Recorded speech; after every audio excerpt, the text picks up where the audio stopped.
구약성경 310면 신명기 30장 11절로 20절 말씀입니다. 내가 오늘 네게 명령한 이 명령은 네게 어려운 것도 아니요 먼 것도 아니라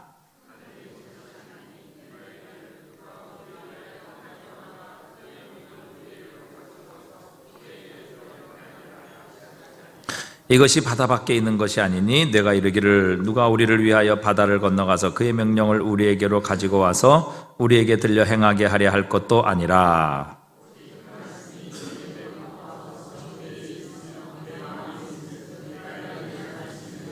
보라 내가 오늘 생명과 복과 사망과 화를 네 앞에 두었나니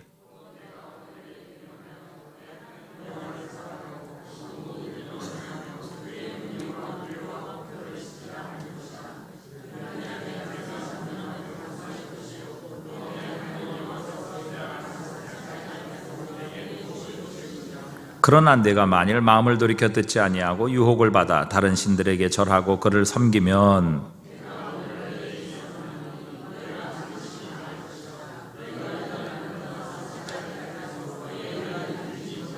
함께 읽습니다. 내가 오늘 하늘과 땅을 불러 너희에게 증거를 삼노라. 내가 생명과 사망과 복과 저주를 네 앞에 두었은즉 너와 네 자손이 살기 위하여 생명을 택하고 네 하나님 여호와를 사랑하고 그의 말씀을 청종하며 또 그를 의지하라. 그는 내 생명이시요 내 장수이시니 여호와께서 내 조상 아브라함과 이삭과 야곱에게 주리라고 맹세하신 땅에 내가 거주하리라. 아멘. 이제 오늘 본문의 말씀은 이스라엘 백성이 가나안 땅을 앞에 두고 하나님께서 그들에게 주신 말씀이지요. 참 하나님의 말씀이 놀랍고 지혜로운 것은 하나님의 말씀은 우리의 시련의 때나 우리의 풍성할 때나 하나님의 축복을 유지할 수 있는 그런 지혜를 우리에게 주신다는 것입니다. 낙타는 사막과 광야를 지나는데 아주 특화되어 있는 그런 동물이죠. 그 빨리 달리는 말도 할 수 없는 일을 낙타는 합니다. 또 그 힘센 코끼리도 할 수 없는 일을 낙타는 해내죠. 특별히 이 낙타는 코에 근육이 있어서 모래바람이 불거나 그 광야에 뜨거운 바람이 불 때 마음대로 코를 열고 닫을 수 있다고 합니다. 여러분 코를 열고 닫으실 수 있나요? 한번 해보세요. 코 이렇게 여는 거는 좀 되는데 닫는 거는 불가능한 것 같아요. 근데 낙타는 이 코에 근육이 있어서 이 코를 닫아서 아무리 사막에 모래바람이 불지라도 그 모래가 그 폐로 들어가지 않도록 그렇게 하는 그런 이 장치가 낙타에게는 있습니다. 또 이 낙타는 이 발이 굉장히 널쩍해요. 그래서 발이 소뚜껑만 합니다. 보통 사람들이나 또 동물들이 이 모래를 걸어가게 되면 그 모래에 이렇게 푹푹 빠지게 되는데 낙타는 원체 이 발이 이 발바닥이 넓어서 그 빠지지 않고 그 모래를 딛고 걸어갈 수 있다고 합니다. 또 낙타는 물을 한 번에 50리터씩 마십니다. 우리가 500리터 생수 그거를 100개나 한 번에 마신다는 거죠. 그렇게 한 번 마시면 무려 30일 동안 물을 먹지 않고도 광야를 지날 수 있는 그런 능력이 이 낙타에게 있다는 것입니다. 그렇기 때문에 이 낙타는 광야를 지날 수 있는 아주 특별한 그런 능력을 가지고 있는 것 같아요. 하나님께서 그렇게 낙타를 만드신 것이죠.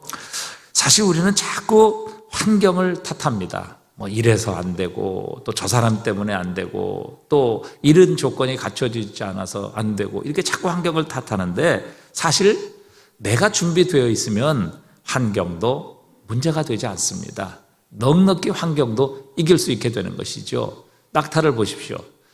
그 환경을 이길 능력이 되니까 어떤 환경에서도 넉넉히 그 사막과 광야를 지날 수 있는 그런 역량이 되는 것입니다. 우리도 이런 고난의 광야를 지나게 될 때에 잘 준비되어 있다면 어떤 광야도 어떤 사막도 넉넉히 통과할 수 있습니다.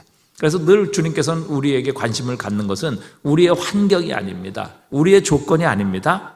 그 환경과 조건에도 흔들리지 않는 우리의 믿음, 바로 하나님 그것을 우리에게 보기를 원하시고 또 그것을 우리에게 키우시기를 원하시는 겁니다. 우리 인생을 살아가며 모든 사람이 문제를 만납니다. 문제 없는 사람은 하나도 없죠. 없는 것처럼 보일 뿐이지만 사실 그 속에 들어가면 문제가 없는 사람은 한 사람도 없습니다. 제가 지금 말씀드리는 문제 중에 혹시 해당되지 않는 사람이 있으신지요? 부부의 문제가 있는 분이 있습니다. 자식의 문제가 있는 분이 있습니다. 경제적인 문제가 있는 분이 있고요. 건강의 문제를 가지고 있는 분들도 있습니다. 또 회사나 사업의 문제를 가지고 있는 이런 분들도 있습니다. 여러분, 이처럼 한 가지도 우리에게 해당되지 않는 그런 문제는 없다는 사실이죠. 그런데 보통 우리는 이런 문제가 찾아오면 늘 근심, 걱정으로 잠을 못 이룹니다. 아니면 원망하고 불평이 우리의 삶에, 우리의 입술에서 튀어나옵니다. 아니면 낙심하고 비참한 마음으로 기가 죽어 지내는 이런 일도 있습니다. 문제를 만나면 우리가 첫 번째 가지는 마음 중에 하나는 좀 피하고 싶다, 도망하고 싶다, 이런 마음이 참 많이 듭니다. 저도 여러 가지 어려운 문제를 만나고 제 역량으로 참 이렇게 헤쳐나가기 힘들고 또 제 자신이 너무 부족하고 피곤하고 힘들게 되면 좀 도망가고 싶다, 또 피하고 싶다, 이런 생각이 들 때가 참 많습니다. 그런데 결코 이런 태도, 이런 마음을 가지고는 우리가 문제를 해결할 수 없다는 것이죠. 이 광야를, 이 고난의 광야를 우리는 통과할 수 없다는 것입니다. 하나님께서 약속하신 그 가나안 땅에 들어가기 위해서는 반드시 이 광야를 통과해야만 그 약속의 땅을 차지할 수 있는 것이죠. 그러기에 우리가 이 광야를 통과하기 위해서는 우리 앞에 놓여 있는 광야의 여러 가지 문제들과 정면으로 맞서는 용기가 필요합니다. 어떤 용기가 필요해요? 정면으로 맞서는 용기. 여러분도 지금 여러 가지 문제가 있으실 겁니다. 때로는 피하고 싶고, 때로는 보기도 싫고, 때로는 도망가고 싶을 그런 경우가 많을 겁니다. 그런데 그런 태도를 가지고는 결코 우리의 문제가 해결되지 않는다는 것이죠. 하나님께서 약속해 놓으신 그 축복의 땅을 밟을 수 없다는 것입니다. 그래서 우리 앞에 놓여있는 여러 가지 문제, 위기, 광야의 어려움, 시련, 이런 것들을 정면으로 맞설 수 있는 용기가 우리에게 꼭 필요합니다. 그래서 이 사막에 사는 베두인족 같은 사람들은요, 짧은 옷을 입으면 시원할 것 같은데 그들은 꼭 긴 옷을 입습니다. 머리에 터빈도 쓰고 모자도 쓰고 온몸을 가립니다. 이렇게 하면 사실 훨씬 더 더울 것 같은데요, 그러나 오히려 태양빛이 가려지고 그림자가 생기고 그 다음에 빛이 차단이 되어서 훨씬 더 시원하다는 겁니다. 그렇기 때문에 우리도 이렇게 위기와 어려움이 오면 피할 것이 아니라 당당하게 그 문제를 맞서야, 직면해야 결국 우리는 문제를 통과하여 약속의 땅을 밟을 수 있다는 것이죠. 그래서 여러분, 시험이 두렵다고 우리가 자꾸 피하면 결코 우리가 통과할 수가 없습니다. 시험이 두려우면 사실 열심히 더 공부하면 됩니다. 또 어둠이 두려우면 여러분, 밝게 빛을 밝히면 되는 것이죠. 이렇게 해서 우리가 정면으로 대응하고 도전하고 맞서는 용기가 우리에게 필요합니다. 문제는 두려워 도망하는 자에게는 더 무섭게 달려드는 법입니다. 하지만 정면으로 문제를 우리가 이렇게 맞이하게 되면요, 그 문제는 우리가 생각했던 것보다는 그렇게 무서운 것 아니고 그렇게 큰 것 아니고 그렇게 어려운 것이 아니라는 것을 그때 가서야 참 깨닫는 경우가 많지요. 말씀드린 것처럼 여러분, 광화문 전체를 덮는 그 안개도요, 결국 물로 모아보면 한 컵 정도밖에 안 된다고 합니다. 사실 우리 앞을 다 가리는 것 같지만 그러나 그 실제적으로는 물컵 하나 정도밖에 되지 않는다는 것이죠. 하나님께서는요, 우리가 감당하지 못할 시험은 주시지 않는다 말씀하셨어요. 고린도전서 10장 13절입니다. 함께 읽어봅니다. 사람이 감당할 시험 밖에는 너희가 당한 것이 없나니 오직 하나님은 미쁘사 너희가 감당하지 못할 시험 당함을 허락하지 아니하시고 시험 당할 즈음에 또한 피할 길을 내사 너희로 능히 감당하게 하시느니라. 아멘. 여러분, 하나님은 우리를 잘 알고 계세요. 그리고 우리가 당하는 시험도 잘 알고 계십니다. 그렇기 때문에 우리가 당하는 이 시험으로 인하여 절대 우리는 죽지 않습니다. 망하지 않습니다. 왜요? 하나님께서 우리를 알고 계시고요, 우리의 시험도, 우리가 당하는 시험도 잘 알고 계시기 때문입니다. 그리고 하나님은 우리를 무엇보다 사랑하십니다. 그래서 우리 앞에 놓인 시험 때문에 우리가 망하거나 우리가 절대 죽도록 그렇게 만드시는 분이 아니시라는 사실입니다. 그렇기 때문에 이 믿음을 가지고 우리가 돌파하면, 정면으로 우리가 맞서고 대응하게 되면요, 하나님께서 우리 앞에 놓으신 피할 길들을 만나게 하시는 겁니다. 그래서 결코 그것으로 인하여 우리로 하여금 망하지 않게 하시는 하나님이시죠. 여러분, 이제 옛날에는 이렇게 이제는 지금 뭐 거의 아파트에 사시기 때문에 그런 거 별로 없지만요, 옛날에는 다 주택에 살 때요, 이렇게 신방 가면 이 개가 얼마나 짖었는지 몰라요. 그래서 개를 무서워하시는 분은요, 그 개 때문에 신방 못 가시는 이런 분도 계셨다고요. 근데 개가 막 짖잖아요. 그런데요, 그 개가 막 짖을 때 도망가면요, 개가 따라옵니다. 근데 개가 짖을 때요, 그 개를 정면으로 딱 노려보게 되면 개가요, 꼬리를 내립니다. 깨개갱그래요. 여러분, 개가 왜 짖는지 알아요? 두려워서 그런 거예요. 무서워서 그런 거예요. 그러니까 개도요, 우리를 두려워하는 거예요. 개도 우리를 보고 놀라는 거예요. 근데 우리가 놀라서 등을 보이게 되면, 아, 내가 이겼다, 이렇게 생각하고 개가 덮치게 되는 겁니다. 그런데 여러분, 그 개를 또렷이 이렇게 우리가 노려보게 되면요, 개도 두려워해요. 그래서 결국 물러가게 되고 꼬리를 내리게 되는 것이죠. 우리 앞에 있는 시험, 이 광야의 문제들도 그런 것 같아요. 사실 우리가 믿음을 가지고 정면으로 도전하고, 하나님께서는 결코 감당하지 못할 시험을 허락하시는 분이 아니시다, 또 내가 감당하지 못할 거라면 분명히 그 옆에 피할 길을 놓으신 하나님이시다, 이것을 믿고 우리가 정면으로 대응하고 시련과 문제에 도전하게 되면요, 하나님께서 이것들을 이기게 하시는 능력을 우리에게 허락하신다는 사실이죠. 그래서 빌립보서 4장 13절에도 내게 능력 주시는 자 안에서 내가 모든 것을 할 수 있느니라, 바울은 고백한 거예요. 왜? 하나님께서 능력 주시면 내 앞에 어떤 시련도 나와 함께 하시는 하나님보다 크지 않기 때문에 넉넉히 이길 수 있다는 담대한 믿음을 가졌던 것입니다.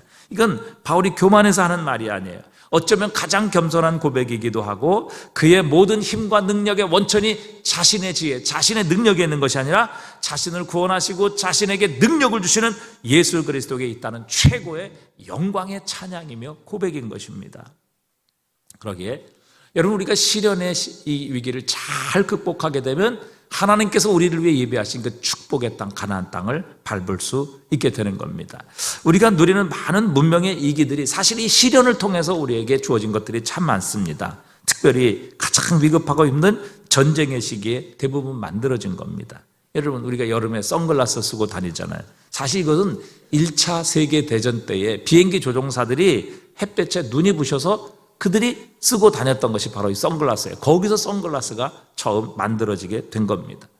통조림, 우리가 잘 먹는 꽁치 통조림, 그 다음에 참치 통조림. 이 통조림은요, 나폴레옹이 전쟁 때 군인들이 오랜 기간 전쟁을 하면서도 그 음식이 상하지 않고 먹도록 하기 위해서 만들어 놓은 것이 바로 이 통조림입니다. 컴퓨터도요, 2차 대전 때 이 독일 군들이 늘 암호로 명령을 보냈을 때 그 암호를 풀기 위해서 영국에서 처음 만든 것이 바로 이 컴퓨터입니다. 이처럼 고난의 때 하나님께서 우리에게 주신 능력과 은사도 발견하게 되고 새로운 삶이 우리에게 창조되게 하십니다. 그러기에 우리는 고난과 위기가 있을 때 이것을 물러서고 도망할 것이 아니라 믿음으로 도전하고 믿음으로 앞으로 나가게 될 때 하나님께서 준비하신 새로운 길을 보게 하십니다. 그리고 전혀 우리가 예상하지 못했던 하나님의 축복과 승리를 만나게 하시는 것이죠. 자, 무엇보다 여러분, 이 고난의 위기 때에 우리가 해야 될 것이 있습니다. 그게 뭐냐면, 이스라엘 백성들은 이 고난 때에 늘 불평하고 원망해서 망했어요. 하나님께서 주신 그 축복의 땅이 바로 앞에 그 눈에 보이고 있었습니다만 결국 그 땅을 밟지 못하고 결국 다 되돌아가고 다 광야에서 죽었단 말이죠. 여러분, 고난의 때, 위기의 때 우리가 해야 될 건 항상 감사하는 일, 항상 기뻐하는 이 일을 우리가 해야 됩니다. 예수 안 믿는 사람도요, 좋은 일이 생기면 기뻐하죠. 그러나 어려울 때, 위기의 때도 기뻐할 수 있는 것은 오직 그리스도인만 할 수 있는 겁니다. 왜 그렇습니까? 우리는 모든 상황 속에서 역사하시는 하나님을 믿기 때문입니다. 여러분, 하나님은 위기 속에서도 역사하시지요. 고난의 때에도 우리와 함께 하시지요. 여러분, 이스라엘 백성이 광야를 다닐 때 하나님께서 그들과 함께 하지 않으셨습니까? 물이 없어 목말라 하고 또 홍해가 가로막고 있을 때 하나님께서 그를 떠나셨나요? 그렇지 않습니다. 위기의 때, 고난의 때도 여전히 하나님은 우리와 함께 하십니다. 그렇기 때문에 여러분, 그리스도인은 위기의 때, 고난의 때에도 기뻐할 수 있고요, 감사할 수 있는 것입니다. 그리고 그 위기와 시련 가운데 하나님께서 숨겨놓은 보석이 있다는 것, 우리는 반드시 기억해야만 합니다. 우리 하나님은 절대 실수하지 않으십니다. 하나님은요, 모든 것을 합력하여 선을 이루실 능력을 가지고 계신 하나님이십니다. 절대히 헛되이 모든 것들을 우리에게 허락하시지 않는다는 것이죠. 그렇기 때문에 이런 진흙탕과 같은 위기와 어려움 속에서도 우리가 하나님을 신뢰하고 믿는 우리의 믿음의 표현인 기쁨, 감사를 통해 우리는 흙탕물 속에 숨겨두신 하나님의 진주와 같은 보화를 발견할 수 있습니다. 여러분, 야곱도 형 에서 때문에 절체절명의 위기를 맞게 되죠. 400명의 군사를 끌고 자신을 죽이러 지금 야복강 건너편에서 기다리고 있습니다. 이건 만나면 죽음이죠. 바로 이 위기 때문에 사실 야곱은 하나님을 만날 수 있었던 겁니다. 하나님께 매달렸고 하나님 아니면 자기는 진정한 복이 없다는 것을 하나님 앞에 고백합니다. 그리고 그것을 통해 결국 야곱은 살아계신 하나님을 만나게 됩니다. 자신의 인생의 주인을 바꾸는 결정적인 터닝 포인트가 되게 하셨습니다. 이 위기 때문에 진정한 복인 하나님을 만나게 하시는 놀라운 축복을 얻게 하신 것이죠. 그러니까 이 진흙탕의 위기 속에서도 하나님께서 이 놀라운 보화를 숨겨 놓으셨던 겁니다. 결국 야곱은 이 위기를 통해서 그 진정한 보화가 되신 살아계신 하나님, 자신의 인생의 주관자가 되시는 하나님을 만나게 되고 그 하나님을 인생의 주인으로 바꾸는 놀라운 터닝 포인트가 일어나게 하신 겁니다. 요셉도 위기 때문에 애굽의 총리가 되지 않았습니까? 다니엘과 세 친구도 사실 사자굴 속에 들어가는 위기, 풀무불 속에 들어가는 위기 때문에 살아계신 하나님이 그들 속에 드러나게 되었고, 모든 이방의 왕들조차도 이 위기를 통해서 살아계신 하나님을 찬양하게 되는 놀라운 역사가 일어나게 하셨습니다. 그래서 여러분, 위기 때 우리가 기뻐하고 감사해야 합니다. 왜? 위기 때, 이 고난의 때 여전히 하나님은 우리와 함께 하시기 때문입니다. 그리고 위기와 고난을 통해 숨겨놓으신 하나님의 보석과 같은 진주를 우리는 발견할 수 있기 때문에 그렇습니다. 또한 위기 때 우리는 하나님 앞에 기도해야 합니다. 야고보서 5장 13절, 너희 중에 고난당하는 자가 있느냐? 저는 뭐 할 것이요? 기도할 것이요. 고난당하는 자 있느냐? 불평할 것이요, 원망할 것이요, 남을 탓할 것이요. 이것이 아니라 고난당한 자가 있느냐? 그는 기도할 것이요. 여러분, 우리가 고난 중에 기도하면요, 우리는 우리의 문제보다 하나님을 더 생각하게 됩니다. 여러분, 우리가 하나님을 더 깊이 생각하고 하나님을 더 많이 생각하게 되면요, 이 고난이라는 것을요, 하나님의 관점으로 해석할 수 있는 지혜와 능력을 얻게 하십니다. 그러면 우리의 마음이 이 고난과 위기 때문에 압박을 당하지 아니하고 매사에 믿음으로 긍정적으로 생각하게 됩니다. 생각이 긍정적이 되니까 우리의 말도 긍정적인 말이 되게 되는 것이죠.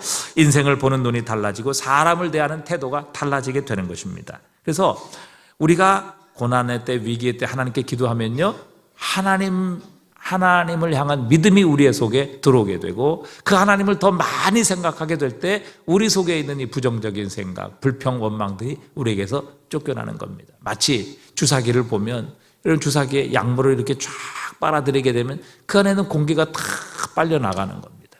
마찬가지로 우리가 하나님께 기도하게 되면 하나님을 깊이 생각하고 더 많이 생각함으로 이 모든 문제를 하나님의 관점으로 볼 수 있게 하십니다. 그렇게 될 때 모든 염려, 걱정, 두려움이 우리에게서 떠나가게 하시는 것이죠. 우리의 마음이 하나님의 생각으로, 하나님의 말씀으로 채워지게 되고, 그때 우리는 주님께서 주신 능력으로 이 모든 것을 극복할 수 있는 은혜를 얻게 하십니다. 그래서 여러분, 고난의 때 우리가 낙심해서는 안 되고 정면으로 맞서야 되고, 고난의 때 기뻐해야 되고 감사해야 되고, 고난의 때 기도해야 합니다. 그것을 통해서 하나님은 이 고난을 넉넉히 이길 수 있는 힘과 능력을 우리에게 허락하시는 분이세요. 여러분, 고난 때문에 망했다, 고난 때문에 죽었다, 여러분, 이런 사람 없어요. 하나님은 반드시 고난을 통해서 우리에게 유익하게 하십니다. 선을 이루시는 주님이십니다. 절대 실수하지 않으시는 하나님이십니다. 우리가 이 하나님을 향한 믿음을 갖고 있다면 고난이 반드시 유익이 되게 하시는 하나님의 선하심을 만나게 하실 것입니다. 자, 그렇다면 여러분, 우리에게 고난도 위기지만 사실 이 고난과 함께 더 큰 위기가 있는데 바로 풍성함입니다. 오늘 하나님은 이 본문 신명기 30장의 말씀을 통해서 이스라엘 백성들이 가나안 땅에 들어가게 될 때 하나님께서 주신 이 풍성함과 부유함을 누리게 될 때 하나님 경고하고 계시는 거예요. 우리가 얼핏 생각하면 풍성한 삶을 사는 게 뭐가 그렇게 어렵냐, 모든 상황이 좋으니까 우리가 늘 기뻐하고 감사하며 또 하나님께 영광을 돌리면 되지 않겠느냐, 이렇게 생각하는데요, 결코 그렇지 않습니다. 여러분, 이스라엘 백성 보십시오. 역사는 곧 우리의 이야기예요. 이스라엘 백성의 역사를 보십시오. 여러분, 가나안 땅, 축복의 땅에 들어갔는데 결국 어떻게 됩니까? 하나님께서 주신 풍성함, 하나님께서 주신 축복을 제대로 관리하지 못해서 그 땅에서 쫓겨납니다. 하나님께서 다 쫓아버리세요. 다 토하여 내쳐버리십니다. 왜? 하나님께서 주신 축복을 제대로 관리하지 못하고 그 축복을 통해서 사명을 감당하지 못했기 때문에 그렇습니다. 그렇기 때문에 고난의 때에는 참 믿음으로 살고 고난의 때는 충성했던 사람이요, 하나님께서 풍성한 축복을 주시니까 결국 타락하고 또 하나님을 떠나버리고 무너지는 사람들이 정말 많습니다. 그래서 고린도전서 10장 12절에도 그런즉 선줄로 생각한 자마다 뭐할까? 넘어질까 조심하라, 그렇게 말씀하셨어요. 내가 섰다, 이제는 안정됐다, 이제는 됐다, 이 점은 충분하다, 그럴 때가 바로 우리가 넘어질 바로 위기에 있다는 것이죠. 자, 그래서 우리가 하나님께서 주신 풍성함, 또 하나님께서 주신 성공, 하나님께서 주신 승리를 우리가 잘 관리해야 하나님의 축복을 유지할 수 있는 겁니다. 이게 유지하는 게 얼마나 중요한지 몰라요. 아무리 축복 주시면 뭐합니까? 그 다음날 잃어버리게 되면 아무 의미가 없는 거예요. 여러분, 우리가 하나님께서 주신 축복을 누리고 하나님께서 주신 승리를 우리가 얻게 될 때 조심해야 될 것이 두 가지 정도 돼요. 첫 번째가 뭐냐면 교만함입니다. 두 번째가 뭐냐면 나태함이에요. 여러분, 우리가 하나님께서 주신 축복을 갖게 되면 교만해질 경우가 참 많습니다. 여러분, 사탄이 왜 사탄이 됩니까? 그건 원래 천사장이었습니다. 그러나 하나님처럼 되려고 교만했다가 결국 세상으로 쫓겨나고 사탄이 되었습니다. 여러분, 교만하면 가장 먼저 하나님과의 관계가 깨어집니다. 왜 그렇습니까? 우리를 축복하신 분에게 영광을 돌리는 것이 아니라 자신을 높이게 됩니다. 자신을 자랑하게 되는 것이죠. 자신의 어깨에 힘을 주기 때문에 결국 교만은 하나님과의 관계를 깨트려 버립니다. 그래서 어떻게 됩니까? 야고보서 4장 6절에 보니까 그러나 더욱 큰 은혜를 주시나니 그러므로 일렀을 때 하나님이 교만한 자를 물리치시고 겸손한 자에게 은혜를 주신다 하였느니라. 하나님께서 교만한 자를 물리치신다. 교만하니까 하나님 앞에 서 있지 못하는 겁니다. 하나님께서 내쫓아 버리시는 것이죠. 그러니까 결국 그 사람은 뭐예요? 망하게 되는 겁니다. 이 교만한 사람의 특징 중에 하나가 뭐냐면 감사가 없습니다. 여러분, 잘 보세요. 감사하는 사람 중에 교만한 사람 없습니다. 그러나 교만한 사람의 특징이 뭐냐면 감사가 없습니다. 왜요? 다 자기 힘, 자기 능력, 자기 생각, 자기 역량으로, 자기 힘으로 성공했다고 생각하기 때문에 감사가 없어요. 여러분, 감사하는 사람은 겸손한 사람입니다. 그런데 교만한 사람의 특징 중에 하나는 감사가 없어요. 왜? 다 자기 힘으로 했기 때문에 감사가 없는 겁니다. 그리고 이 교만한 사람의 특징은 자기 자랑이 심해집니다. 그리고 교만한 사람의 특징은요, 아쉬운 게 없으니까 예배 생활, 기도 생활이 점점 식어집니다. 횟수가 줄지요. 뜨거움과 열정이 점점 사라지고 결국에는 형식적이 되고 나중에는 뭐예요? 그것조차도 하지 않는 자리에 떨어지게 되는 겁니다. 여러분, 이처럼 교만은요, 하나님과의 관계를 깨트리는 결정적인 요소입니다. 그래서 교만은 하나님이 결코 그 앞에 세우시지를 않아요. 보시지를 못한다는 것이죠. 왜? 하나님 앞에서 자신을 높이는데 어찌 그가 하나님 앞에 설 수 있겠습니까? 근데 교만은 하나님과의 관계만 깨트리는 게 아니에요. 사람과의 관계도 무너지게 됩니다. 여러분, 자기가 남들보다 잘났다, 그게 교만 아닙니까? 그러니까 늘 다른 사람 뭐예요? 무시합니다. 늘 다른 사람 비판합니다. 늘 다른 사람 가르치려고 합니다. 그러니까 누가 그 사람 좋아합니까? 다시요, 교만한 사람의 특징 중에 하나는요, 늘 다른 사람을 무시합니다. 그 다음에 함부로 비판합니다. 그 다음에 늘 다른 사람을 가르치려고 해요. 그러니 누가 그 사람 옆에 있으려고 하겠습니까? 다 다른 사람이 자신 높여주기를 원하고, 대우해 주기를 원하고, 섬겨주기를 원하는데 누가 과연 그 사람 곁에 남아있을 수 있는 사람이 있겠느냐 하는 것입니다. 그러니까 교만한 사람 주변에 사람이 없지요. 내 주변에 사람이 없다. 내 자신을 한번 좀 점검해 볼 필요가 있는 것입니다. 그래서 여러분, 우리가 이렇게 하나님께서 주신 축복을 누리게 되면 가장 큰 위험 중에 하나가 교만해지는 겁니다. 이 교만을 깨는 방법은 다른 게 없어요. 하나님께 자꾸 나가는 겁니다. 하나님께서 주신 은혜를 날마다 기억하는 겁니다. 여러분, 하나님께서 이스라엘 백성들에게 절기를 지키라고 하셨죠. 유월절, 그 다음에 77절 맥주절, 그 다음에 수장절, 이런 다 지키라고 말씀하셨어요. 근데 이 절기를 지키라고 하신 가장 큰 이유 중에 하나는 뭐예요? 기억하게 하시는 거예요. 무엇을? 너희는 애굽 땅 종되었던 곳에서 구원받은 나의 백성이다. 그거 기억하라는 거예요.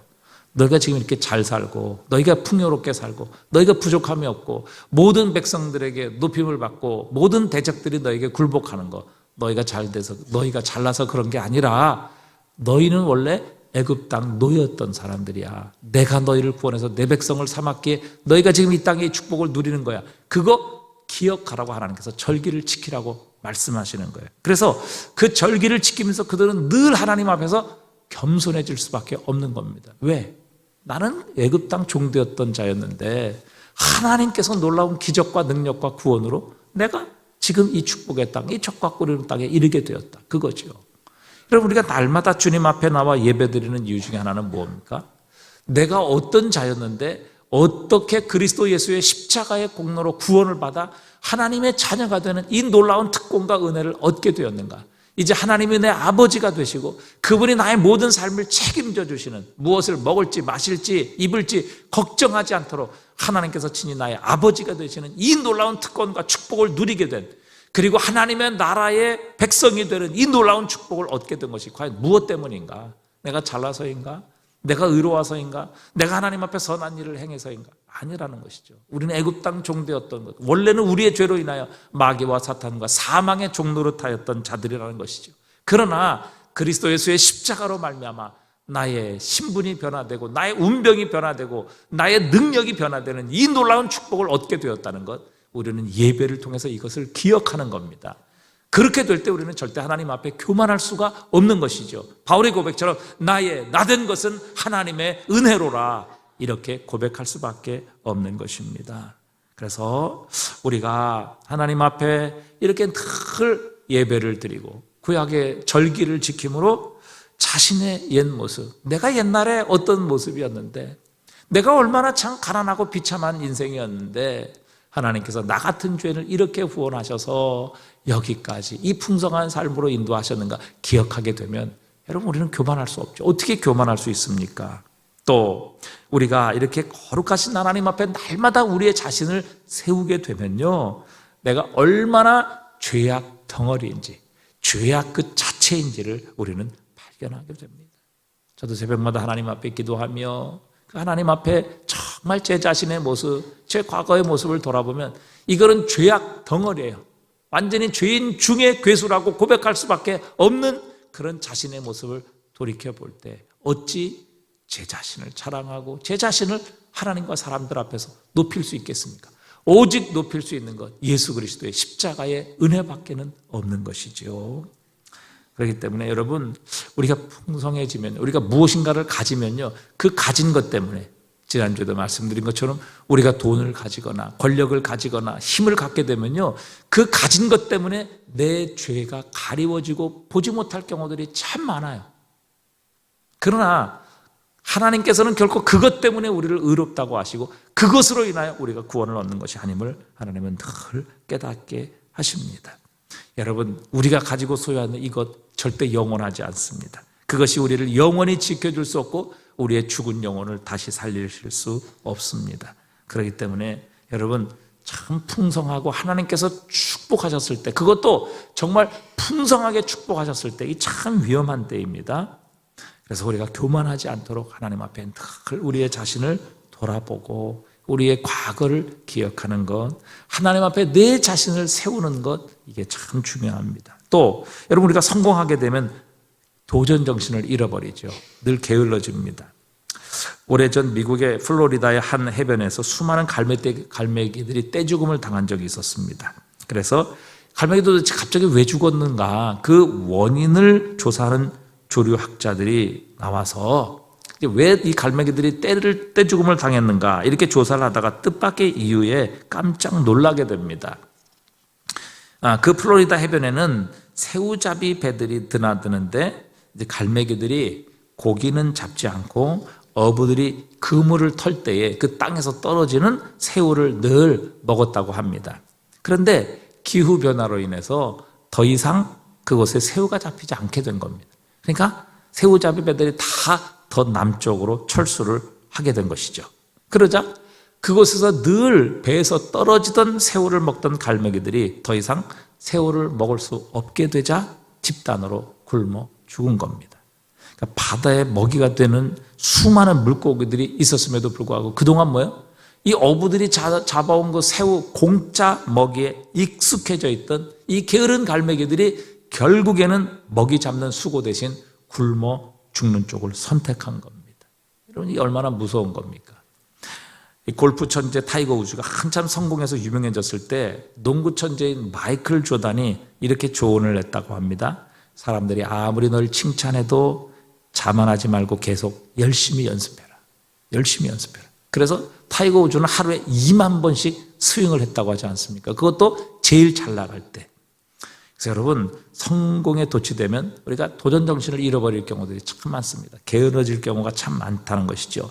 그래서 주님께서 라오디게아 교회를 향해서 책망하셨습니다. 물은 내가 사랑하는 자를 책망하여 징계하노니 그러므로 내가 열심을 내라 회개하라.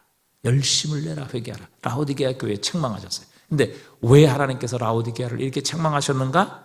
자, 계시록 3장 15절부터 보니까 한번 읽어보겠습니다. 내가 내 행위를 아노니 차지도 아니하고 뜨겁지도 아니하도다. 내가 차든지 뜨겁든지 하기를 원하노라.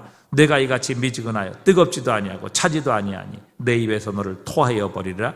내가 말하기를 나는 부자라 부유하여 부족한 것이 없다 하나 내 공고한 것과 가련한 것과 눈먼 것과 벌거벗은 것을 알지 못하는다. 아니, 왜 도대체 라오디게아 교회가 이렇게 뜨겁지도 않고 차지도 않은 이런 미지근한 신앙의 삶이 되었습니까? 그래서 주님께서도 회개하지 않고 열심을 내지 않으면 내가 내 입에서 오늘 토하여 내칠 거야, 이렇게 경고하고 계십니까? 그 이유는 하나는 이거예요. 내가 말하기를 나는 부자라 부유하여 부족한 것이 없다, 그렇게 생각을 한 거예요.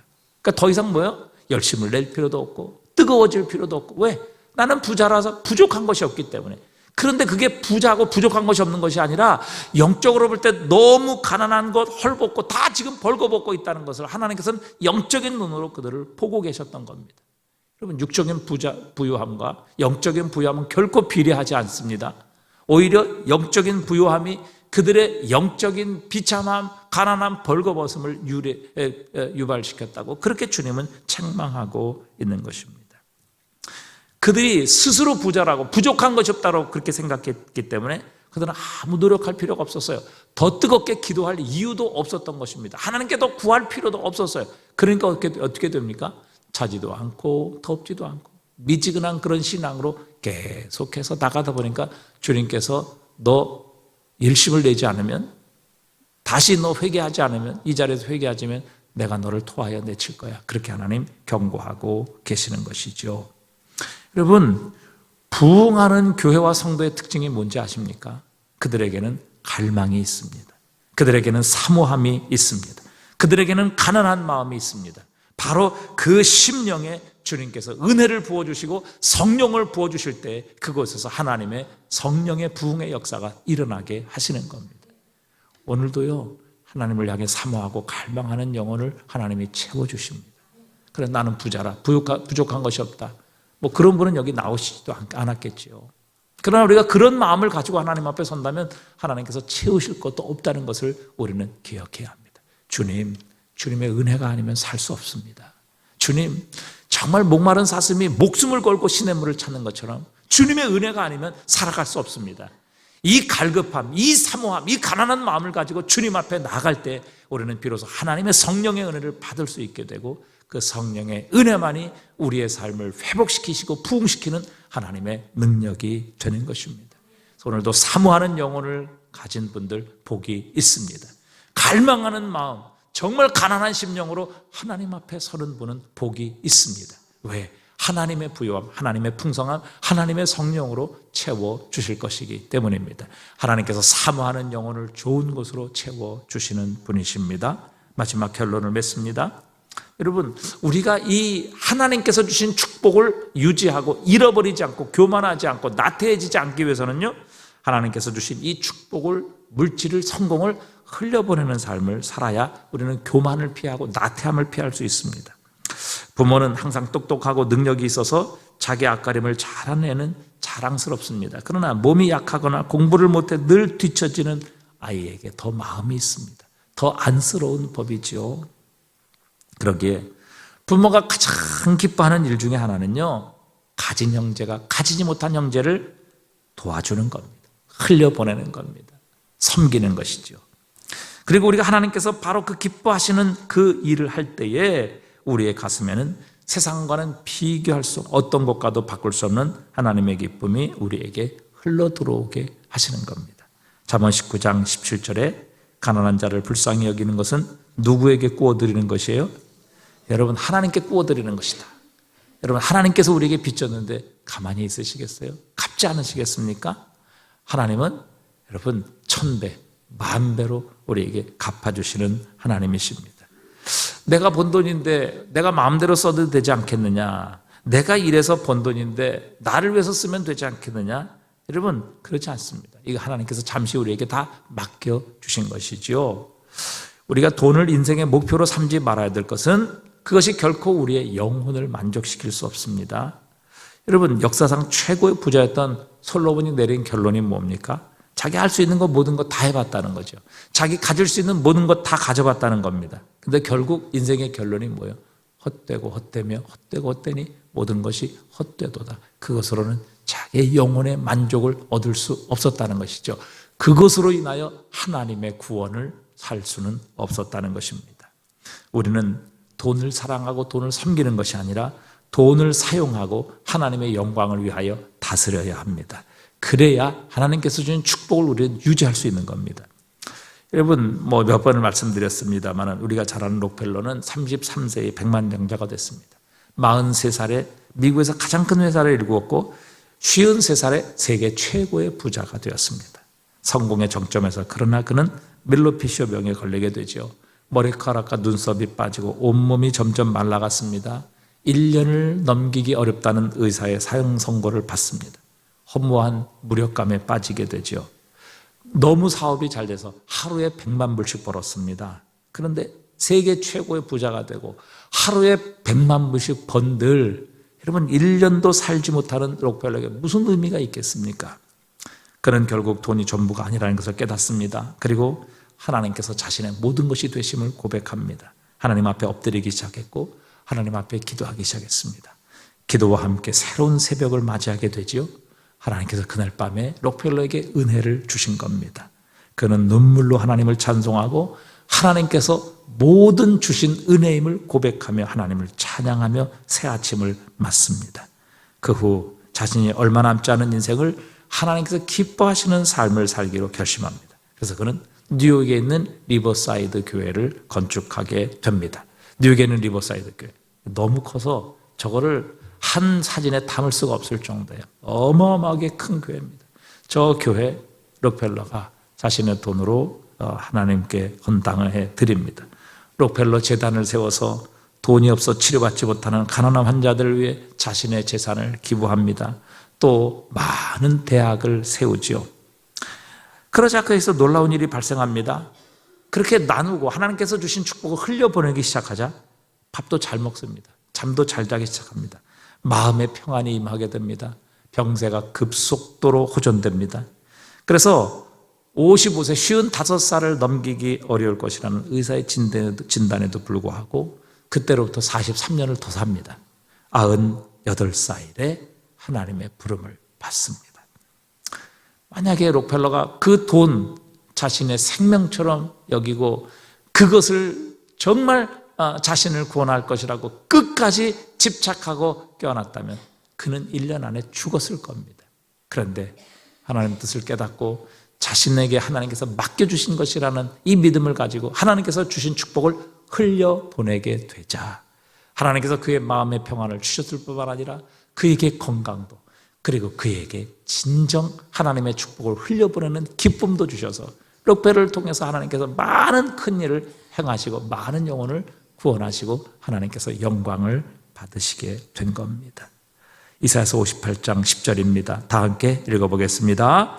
줄인 자에게 내 심정이 동하며 괴로워하는 자의 심정을 만족하게 하면 내 빛이 흑암 중에서 떠올라 내 어둠이 낮과 같이 될 것이며 여호와가 너를 항상 인도하여 메마른 곳에서도 내 영혼을 만족하게 하며 내 뼈를 견고하게 하리니 너는 물된 동산 같겠고 물이 끊어지지 아니하는 샘 같을 것이라. 아멘. 우리 11절 말씀 참 좋아하잖아요. 그런데 11절의 원인이 되는 근거가 되는 말씀이 바로 10절입니다. 줄인 자에게 내 심정이 동하며 괴로워하는 자의 심정을 만족하게 하면 내 빛이 흑암 중에 떠올라 내 어둠이 낮과 같이 될 것이며 하나님께서 우리에게 빛을 비춰주시고 하나님께서 우리에게 은혜를 주셔서 우리로 하여금 하나님의 주신 은혜와 평강 누리게 하실 것이라. 그래서 하나님께서 메마른 곳에서도 우리의 영혼을 만족하게 하실 것이며 우리의 뼈를 견고하게 하시니 너는 물된 동산 같겠고.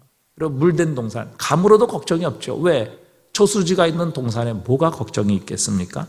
끊어지지 않는 샘, 가물어도 절대 여러분 끊어지지 않는 그런 우리 주님께서 바로 우리의 인생의 샘물이 되어 주시리라 약속해 주셨습니다. 여러분 교만하지 않는 방법이에요. 도전 정신을 잃어버리지 않는 바로 비결이 여기에 있는 거죠. 하나님께서 주신 축복 여러분 끝까지 나를 위해서 붙잡고 끝까지 나만을 위해서 사용하게 되면요 그것 유지할 수 없을 뿐만 아니라 그것이 내 생명을 살릴 수도 없고 그것 때문에 결국 뭐예요? 나도 죽고 모든 사람도 죽는 겁니다.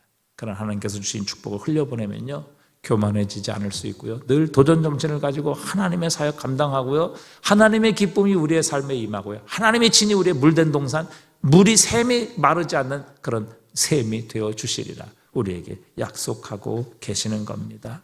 여러분 우리가 하나님께서 주신 축복 하나님께서 맡겨주신 것이라는 믿음을 가지고 여러분 결국 절대 못 가져갑니다. 절대 못 가져갑니다. 여러분 한국에서 쓰는 돈이 따로 있고 미국에서 쓰는 돈이 따로 있어요. 한국에서 쓰는 돈 갖고요 영국 가서 못 써요. 안 받아줘요. 여러분 세상에서 쓰는 돈 갖고요 천국 가면 안 받아준다고요. 못 써요. 휴지 조각이에요. 그래서 여기서요 우리가 이거 할 수 있는 것 천국에서 사용할 수 있는 건요 여기서 뭐예요? 하나님 기뻐하시는 뜻대로 복음 전하고 가난한 자 돕고 구제 사역하고 하나님 기뻐하시는 일 하면요 이게 뭐예요? 천국으로 다 송금되는 겁니다. 여러분 아무리 여러분 10억 100억 1000억 가지고 있어 봐요 그거 천국 가지고 가서 못 씁니다. 아무도 가져갈 수 없어요. 그거 소용없습니다. 그것을 가지고 우리가 이 땅에서 어떻게 행하느냐 그것이 천국에서 우리가 하나님께 받을 대우라는 것을 하나님 우리에게 말씀하고 계시는 겁니다. 그래서 오늘 결론은 그겁니다. 우리가 비천, 고난, 위기, 어려움에도 처할 줄 알아야 되고요 그 다음에 풍부에도 처할 줄 알아야 돼요.